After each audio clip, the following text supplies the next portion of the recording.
humanoid or not, and their genes will almost completely overpower the genetics of the non-Viltrumite parent, making the resulting offspring almost purely Viltrumite themselves. One of the few rules of this reproduction program are that you're only allowed to procreate with genetically similar species. The more naturally compatible the mate's race is, the sooner the offspring will inherit all of the standard Viltrumite abilities. Humans of Earth, for example, are so genetically close to Viltrumites that a human Viltrumite hybrid is nearly identical to a pure-blooded Viltrumite and will eventually become just as powerful. But why are they doing all this? To create more Viltrumites and take over that planet. Looking at the file, the population of Corvus is humanoid. Very good. And the world has been deemed a prime candidate for genetic integration. Your mission is to establish yourself among the Corvulans, produce offspring, and solidify Viltrumite influence on the planet. At first, this feels like a break from the endless battles. Go live a normal life and start a family? For a guy like you, that sounds almost too easy. But this isn't about building a family. It's about the Empire's agenda. The children you father won't belong to you.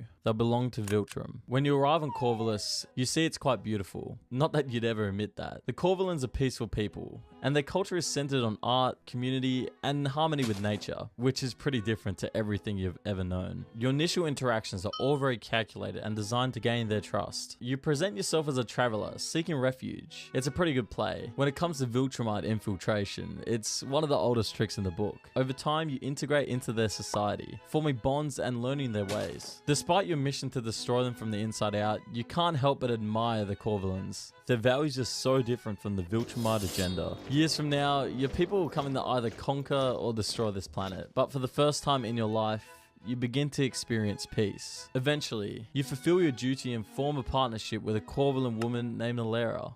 Viltrumites are taught from an early age to view their mates as nothing more than tools for breeding or combat purposes. Yet, you're beginning to see Alera as much more than a pet. Together, you have 2 children, both of whom inherit your superhuman strength and resilience. Raising them is unlike anything you've ever experienced. For the first time, you understand what it means to nurture and to protect. Yet the Empire's shadow hangs over you. You know that one day the High Command will call for your return, and your children will be expected to join the Viltrumite ranks. That day finally comes, and the High Command praises your progress and orders you to return to Viltrum with your children. But can you do it? That night, as your family sleeps, you make a decision. You contact the High Command and inform them that you've encountered some unforeseen complications. It's a big, fat lie, but at least it buys you time. Over the next few weeks, you prepare. You teach your children how to harness their abilities, instilling them in the values you've learned from both Viltrum and Corvus. You know that when the Empire finds out what you've done, they will come for you. But for now, you're giving your family a fighting chance. The Viltrumites finally arrive, led by an aged and battle